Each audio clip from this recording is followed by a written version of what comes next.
Hello friends, എന്താണ് ഒരു വാഹനത്തിനെ reliable അഥവാ വിശ്വാസയോഗ്യമാക്കുന്നത്? മറ്റൊന്നുമല്ല, സാധാരണ മെയിൻ്റനൻസ് റിപ്പയറുകളായിട്ടുള്ള ഓയിൽ ചേഞ്ച്, ബ്രേക്ക് റിപ്പയറുകൾ, ടയർ റിപ്പയറുകൾ എന്നീ കാര്യങ്ങളിൽ മാത്രം ഒതുങ്ങി അൺപ്ലാൻഡ് ആയിട്ടുള്ള ബ്രേക്ക് ഡൗണുകളിൽ നിന്നും വണ്ടിയെ ഒരു പരിധിവരെ തടഞ്ഞു നിർത്താൻ കഴിയുന്ന വാഹനങ്ങളാണ് റിലയബിൾ വാഹനങ്ങൾ എന്ന് പറയുന്നത്. അപ്പോൾ നിങ്ങൾ ഒരു പുതിയ കാറാണ് തിരഞ്ഞെടുക്കുന്നതെങ്കിൽ തീർച്ചയായിട്ടും ഏതാണ് മികച്ച റിലയബിൾ അല്ലെങ്കിൽ വിശ്വാസമായിട്ടുള്ള ഒരു വാഹനമെന്ന് നോക്കിയെടുക്കുക. ഇന്നിറങ്ങുന്ന പല കാറുകളും കൂടുതലും റിലയബിൾ ആണ്. അവ പുതിയ കാർ വാറണ്ടി സ്കീം അനുസരിച്ച് 3 വർഷത്തെ കാലാവധിയും 35,000 മൈൽ ദൂരവും വാറണ്ടി പീരീഡ് കവർ ചെയ്യുന്നുണ്ട്. ചില കാറുകൾ 5 വർഷവും വാറണ്ടി പീരീഡ് നൽകുന്നുണ്ട്. പുതിയ കാറുകൾ മാത്രമല്ല, സെക്കൻഡ് ഹാൻഡ് മാർക്കറ്റുകളിലും റിലയബിൾ കാറുകൾക്കാണ് കൂടുതൽ ഡിമാൻഡ്. അത്തരത്തിൽ ഏറ്റവും അധികം യൂസ്ഡ് കാർ പ്ലാറ്റ്ഫോമുകളിൽ ഏറ്റവും കൂടുതൽ ഡിമാൻഡുള്ള കാറുകൾ ഏതൊക്കെയാണെന്ന് നമുക്ക് നോക്കിയാലോ. ആദ്യമായിട്ട് നമ്മൾ ലിസ്റ്റിൽ നമ്മൾ ഉൾപ്പെടുത്തിയിരിക്കുന്ന മാരുതി സുസുക്കിയുടെ ഓൾട്ടോ 800 ആണ്, 800 ആണ്. ഷോറൂം മാർക്കറ്റിൽ ആണെങ്കിലും യൂസ്ഡ് കാർ മാർക്കറ്റിലാണെങ്കിലും ഇന്ത്യയിൽ ഏറ്റവും കൂടുതൽ ആളുകൾ തിരഞ്ഞെടുക്കുന്ന വാഹനങ്ങളാണ് ഓൾട്ടോകൾ.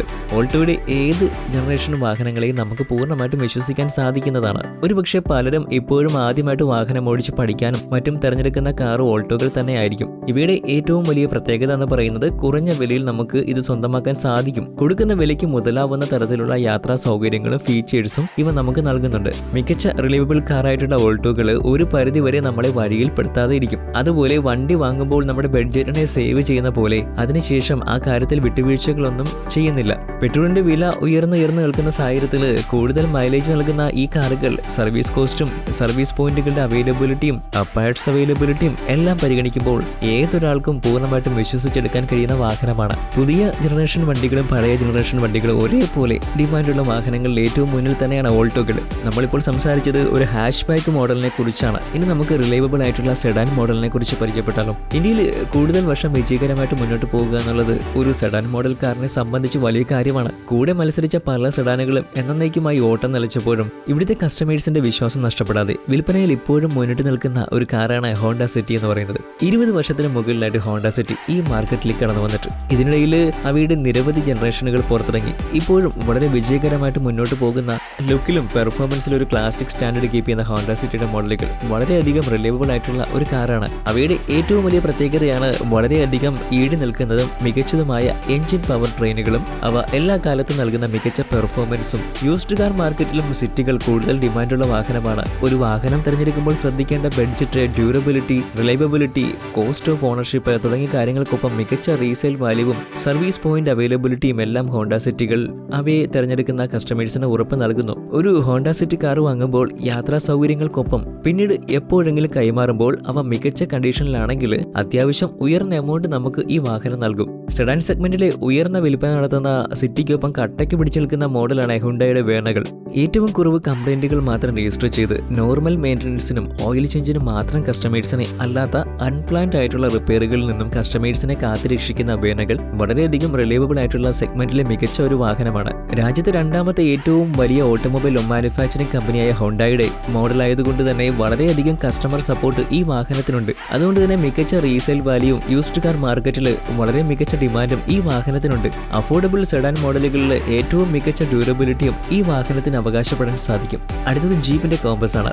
അമേരിക്കൻ ബ്രാൻഡിന്റെ കീഴിലുള്ള ജീപ്പിന്റെ കോമ്പസിനെ കുറിച്ച് ഇവിടുത്തെ കൂടുതൽ കസ്റ്റമേഴ്സിനും വലിയ ധാരണയില്ല എന്ന് തന്നെ പറയേണ്ടി വരും. ഒരുപക്ഷെ അതേ ഫീച്ചറുകൾ അവകാശപ്പെടുന്ന വില കുറഞ്ഞ SUV മോഡലുകളെ എടുത്തു കാണിച്ചും അല്പം വില വരുന്ന കോമ്പസുകളെ പലരും തടയാറുണ്ട്. എന്നാൽ ഈ വാഹനത്തെക്കുറിച്ച് അറിയാത്തത് കൊണ്ടാണ് ഈ ഒരു പ്രവണത സംഭവിക്കുന്നത്.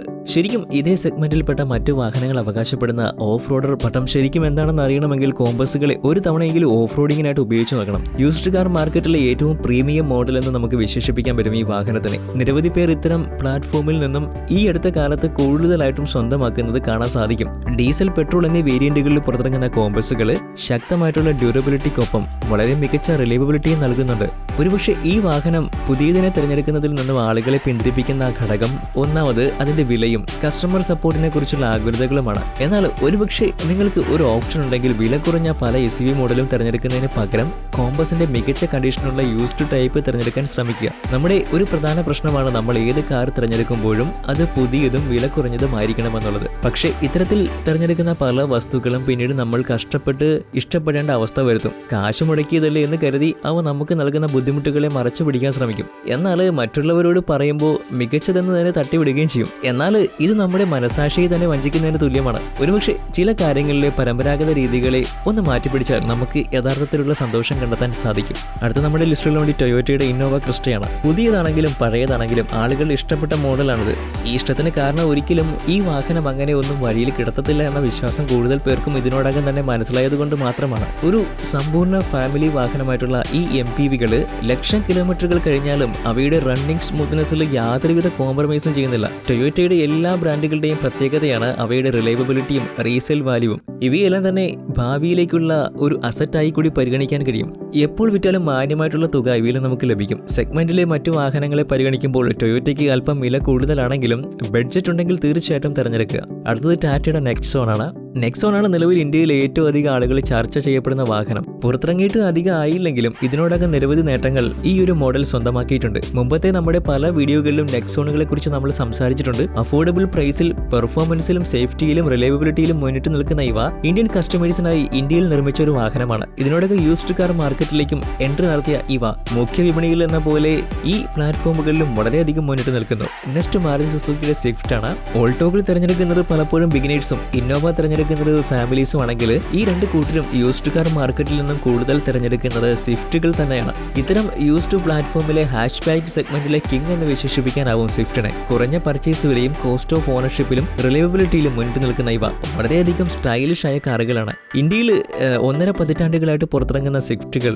ടെക്നോളജിയിലും ഫീച്ചറുകളിലും കാലാതീതമായ മാറ്റങ്ങൾ വരുത്തി ഇന്നും പുറത്തിറങ്ങുന്ന വാഹനങ്ങളാണ്. നെക്സ്റ്റ് ഹുണ്ടായുടെ സാൻട്രോയാണ്. മറ്റൊരു ഹാഷ് ബാക്ക് മോഡലായിട്ടുള്ള സാൻട്രോകൾ ഏകദേശം 2 പതിറ്റാണ്ടിന് മുകളിലായിട്ട് വിപണിയിൽ എത്തിയിട്ട് ഇത്രയും കാലം ഒരു ഹാഷ് ബാക്കായി പിടിച്ചു നിൽക്കണമെങ്കിൽ ഇതിന്റെ റിലയബിലിറ്റി എത്രത്തോളമെന്ന് ഊഹിച്ചുകൂടി.